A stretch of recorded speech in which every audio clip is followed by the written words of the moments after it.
Greetings and welcome.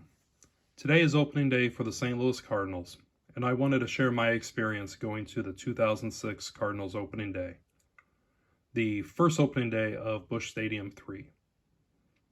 This is a video that I hope one day my kids will stumble upon when they're older and they get to hear the experiences that their dad and grandpa had. In 2004, my dad and I decided to get season tickets for 2 seasons. The 2005 season, so we can make sure we see the last game at Busch 2, and the 2006 season, so we would be guaranteed to see the first game at Busch 3. Of course, seeing the final game is a little more difficult because you don't always know when the last game will be. The Cardinals played the Houston Astros in the 2005 NLCS, and game 1 and 2 were in St. Louis. The series was tied 1-1 heading to Houston. The Astros would win games 3 and 4, and in game 5, the Cardinals were down to their last out and strike. And I'm thinking I've seen the last game at Busch 2, the stadium that I grew up in. Then, David X9 singles.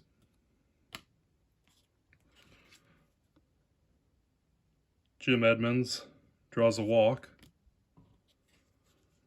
And that brought up Albert Pujols, who would hit the most monstrous home run that I have ever witnessed to take a 5-4 lead.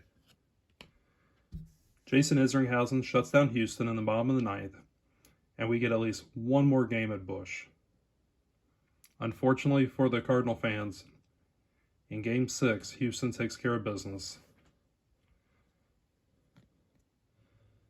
Larry Walker strikes out at his final at-bat in his Hall of Fame career, and the lights went out at Busch 2 for the final time on October 19th, 2005.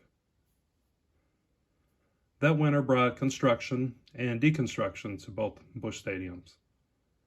The Cardinals started the 2006 season on the road in Philadelphia, where they swept the Phillies, and then went to Chicago and got swept by the Cubs.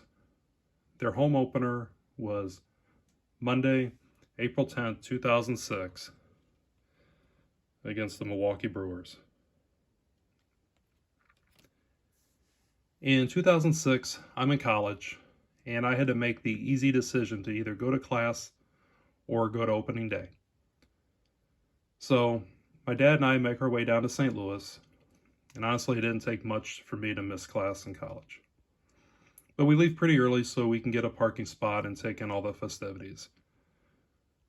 We walked around downtown St. Louis, and we ran into Andy Van Slyke, and he was doing a radio show, and he was pretty cool, and they signed something for us. We grabbed lunch at a place called Calico's, and we started making our way to the stadium. As we're walking towards the stadium, walking towards us was Macho Man Randy Savage. Now remember, the Cardinals signed Macho Man as a catcher out of high school, and he would play outfield in the Cardinals minor league system.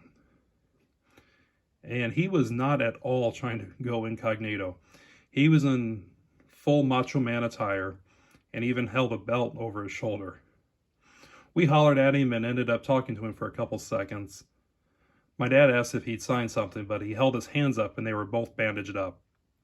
And I assumed that was on purpose, just so he wouldn't have to sign for everyone.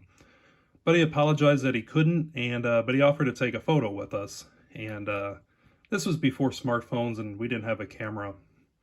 But it was still pretty cool and memorable to run into Randy Savage in downtown St. Louis. But we enter the stadium, and I always like to see batting practice. So we find our seats. They're bleachers right behind the Cardinals bullpen. And just kind of give you an idea. That's the Cardinal bullpen. There's about 3 rows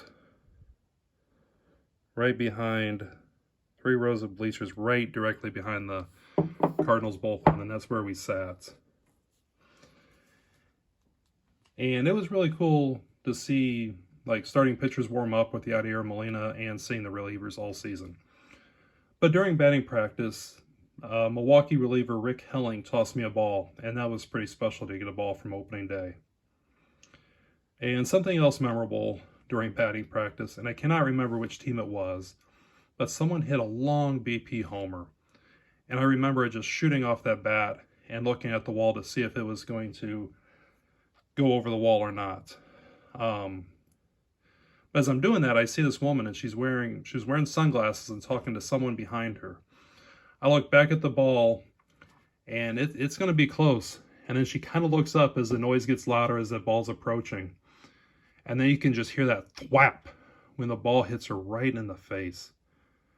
She was able to walk out, but she was a bloody mess, and I'm sure she didn't return. But that was something that's always stuck with me. But 310 comes along, and that is my ticket that I use to get in the stadium. That's something that hangs on my wall. But 310 comes around, and Chris Carpenter,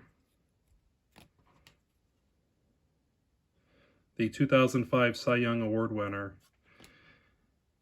and Albert Pujols, the 2005 MVP, throw out the ceremonial first pitches to Bob Gibson and Willie McGee.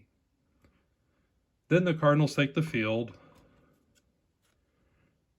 Mark Mulder makes the first start at the new ballpark.